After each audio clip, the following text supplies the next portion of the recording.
This video is going to be about queries. Specifically, what is a query? Well, it's a question.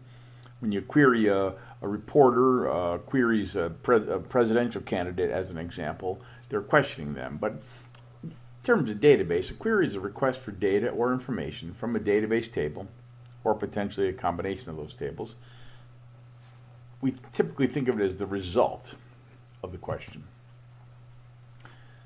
I queried this and said show tables, and I see I've got one table here called students. When I type describe students, I see the different types of fields and the different types of fields that they have. ID is an integer. It's not null, it's a primary key, it's an auto increment. Fname, hometown, semester, major. Major is an enum, so there's 4 possibilities and only those 4 possibilities. Now we can take a look at the data we have here from students with a very simple command. Select star from students. Let's talk about that. Select is the command verb. That's what we're doing. We're querying the database. We're selecting various records. Now, what fields do we want in that records? Well, I put an asterisk there. The asterisk is a wildcard. It stands for anything.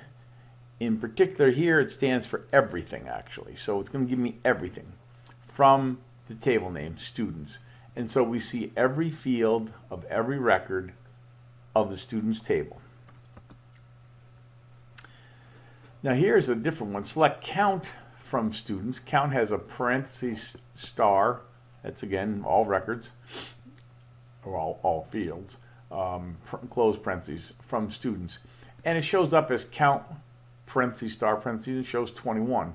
That looks kind of ugly and it's not very useful. So down below I've got the same thing, but I wrote as num from students. It gives me the same answer, but you see that's num is 21. That will be very useful when we're doing some programming on the web later. So we can count students. We have 21, and if we did count fname, it's going to give you the same thing because fname is just a field. So count asterisk is really counting all fields. It's really counting all records, but within the parentheses it's all fields. Now, here's something completely different. Select fname from students. So instead of getting all the fields, I've only asked for the fname field. Okay, if I change that, put fname comma major, that's my field list, and now I see fname and major. Now, you'll notice here I misspelled the word major. I did that on purpose. It says unknown column. Here you'll notice I did from students all slurred together without a space. Okay, we have to be grammatically correct in ours or else they won't work. So select fname comma major from students where hometown equals Gloversville. So these students, that's their first name and their major, but their hometown must be equal to Gloversville if they're showing up. There's 5 rows in the set. That there is known as the conditional expression. Upon this condition, where hometown equals Gloversville, then we will display that record. We could do lots of other ones, like select fname major hometown from students where major equals CS. So we have CS majors, and here's all the list of them. Now this is going to be a little bit different. Select major, but then I put count as num. That's count parentheses star parentheses as num. So I'm counting the major. I'm displaying major and the count from students grouped by major. So in this case, we see that there are, looks like about 8 CS and 8 CIS and 4 cybersecurity and 1 other in that list. Now, that list shows up in alphabetical order.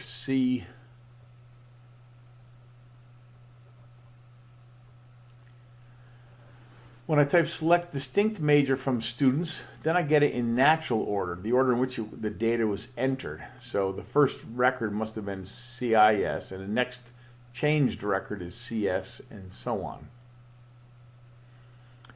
Now,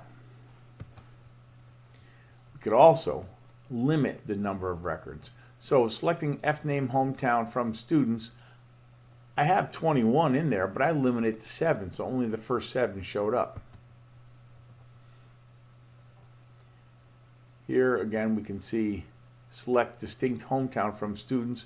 It just shows a list of which hometowns are listed. If I did select hometown from students grouped by hometown, now we see them there in alphabetical order from Amsterdam down to St. Johnsville. I've made a few changes here with the major field, like, here's a pattern, capital C and then a percent sign. That percent sign is like a wild card, it stands for anything.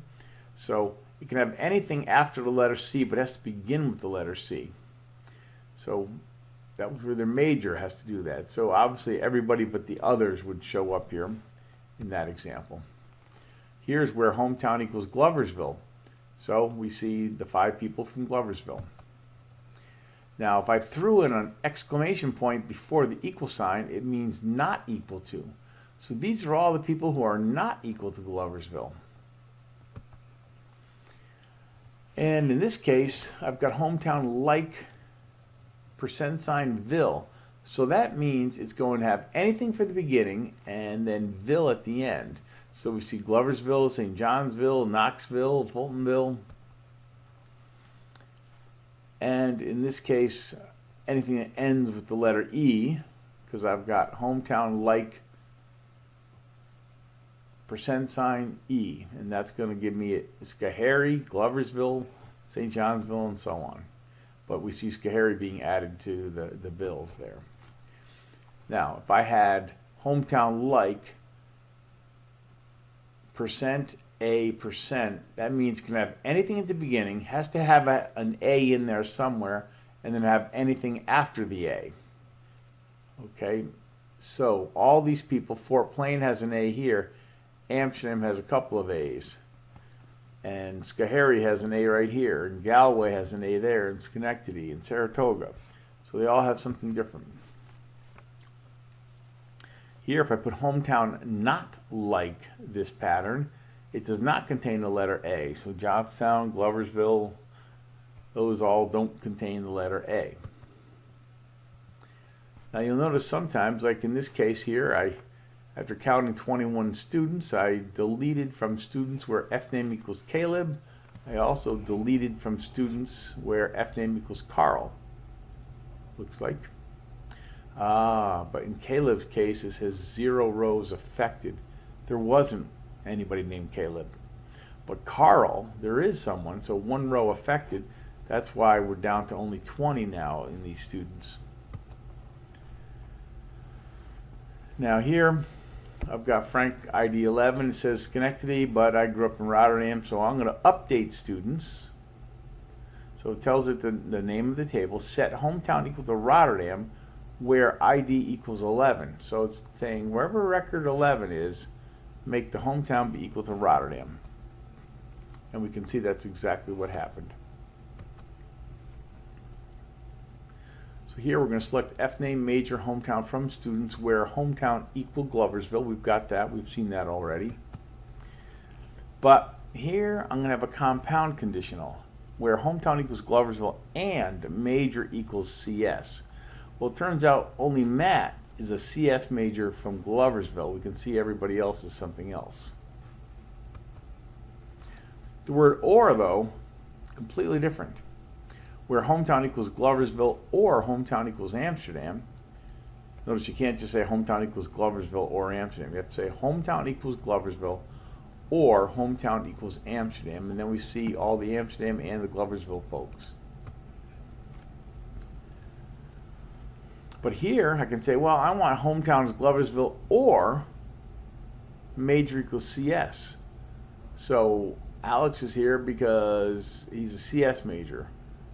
Same thing with Leanne and so on. But now when I get down to Eric, he's not a CS major, he's a CYB major, but he's from Gloversville, as is Will. And now Matt, again, actually fits both those criteria, but that's fine. All you needed is one. Now here I put major equal to CS or major equals CIS. I put that in parentheses so that you have to have a hometown of Gloversville and you have to have one of these two majors, major equals CS or major equals CIS. So instead of it just being Matt, we now have Will and Craig that are also from Gloversville and that contain either one of those two majors. select F name major hometown from students where hometown Gloversville and major equals CS or major equals CIS. So Matt is from Gloversville and CS. The others are all CIS, and that's how that works. So it takes it one and the other, and then that next conditional or the other. If I wanted to clarify that, I might say where hometown equals Gloversville and major equals CS or major equals CIS. That's the exact same thing.